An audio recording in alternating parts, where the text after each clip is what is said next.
Betsy, maraming salamat sa pagtulong mo sa anak namin. Sa pagligtas mo. Nakakapanibago. From mananagot ka sa akin to maraming salamat.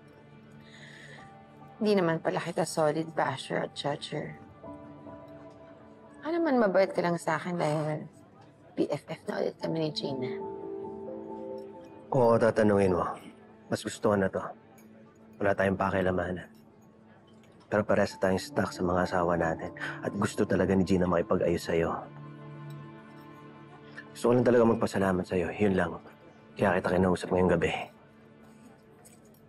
Napaka-formal mo naman.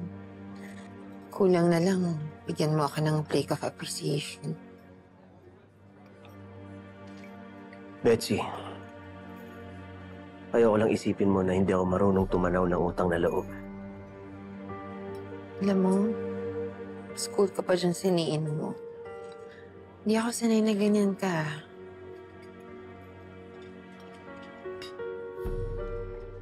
Ayoko lang may masabi sa atin ng ibang tao. Baka kung ano pang isipin nila. Bakit? May ginagawa ba tayo? Check-in ba tayo sa motel? Ano naman tayo ginagawa mo sama Wala. Na mas mabuti na mag-iingat. Naman?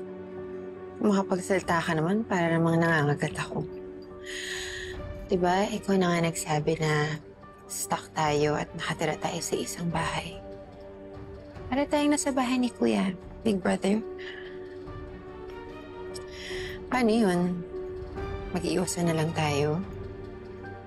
Hindi ba pwedeng maging friends na rin tayo? Posible na yun, Betsy. Hindi ako naniniwalang dapat pang maging magkaibigan na mag-ex.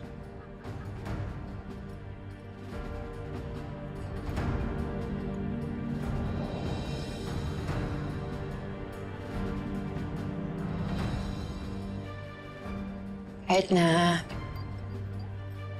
nagkatikiman na tayo at lahat-lahat. Betsy, ano ba? Baka may makarinig sa'yo. Alam mo, ang cute mo pag namumala ka. Pekto ba yun ang iniinom?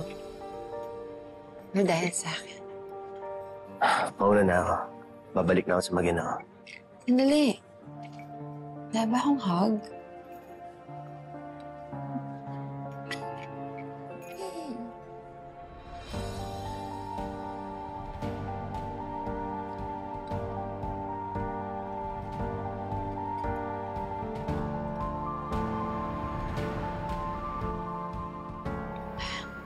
Yung pakikipagbati ko kay Gina.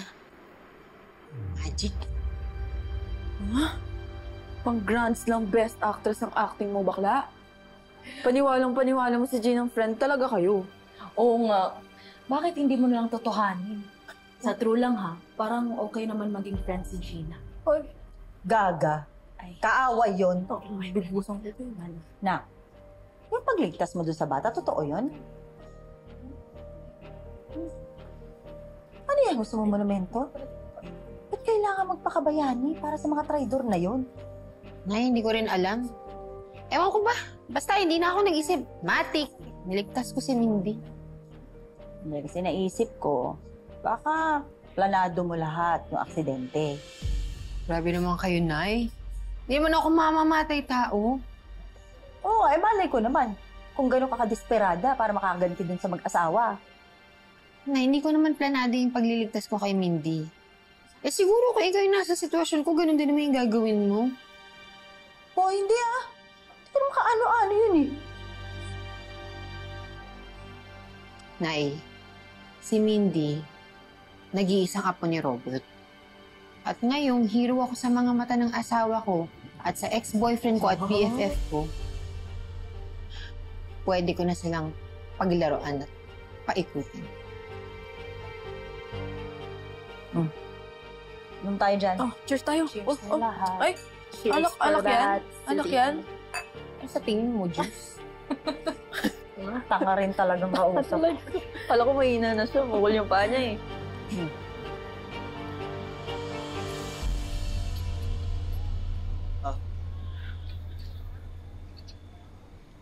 Sige nga, stay mo nga.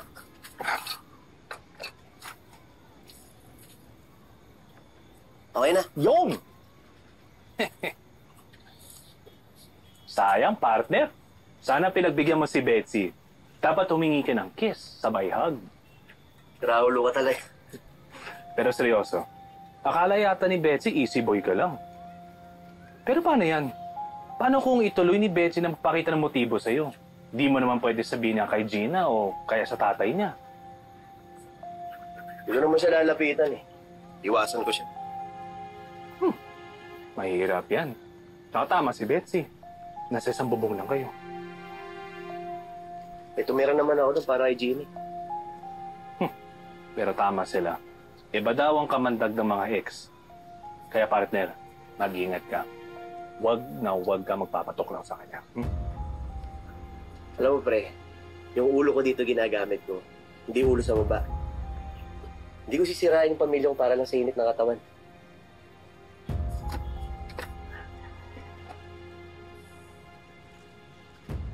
O, akala ko ba mamimili na tayo ng mga furniture para sa kondo? May konting hinay muna tayo dyan. Mainit-init pa yung issue na yan. May sumabay pang nag-dispaldo sa supermarket. Pabili naman to si Gerald, kala mo naman may magagawa siya doon. Ano ka ba? Eh di magbida-bida ka na lang din. Umibal ka. Sumali ka dyan sa negosyo nila para hindi ka na pag-iiwanan. Total, di ba okay naman na kayo ni Gina? Sabi mo, friends na kayo ulit. Oh, edi magtrabaho ka sa supermarket. Ay, wala naman akong ilang nagawin sa supermarket kung hindi mag-grocery. Hindi ka talaga advance pag-isip.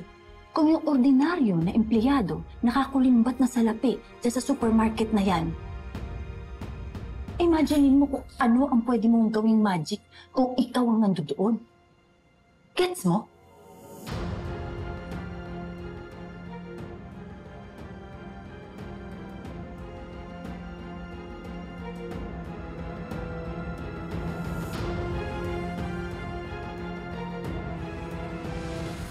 Hindi naman pwedeng puro ginhawa lang ako.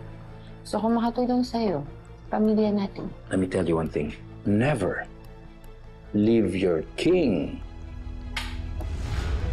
unprotected. Checkmate. Dad? Are you okay? Siya po ba yung sinasabi niyong business partner niyo dati? Hindi ko lang business partner to. Best friend ko to. Binigyan tayo ng Diyos ng isang himala. Tay,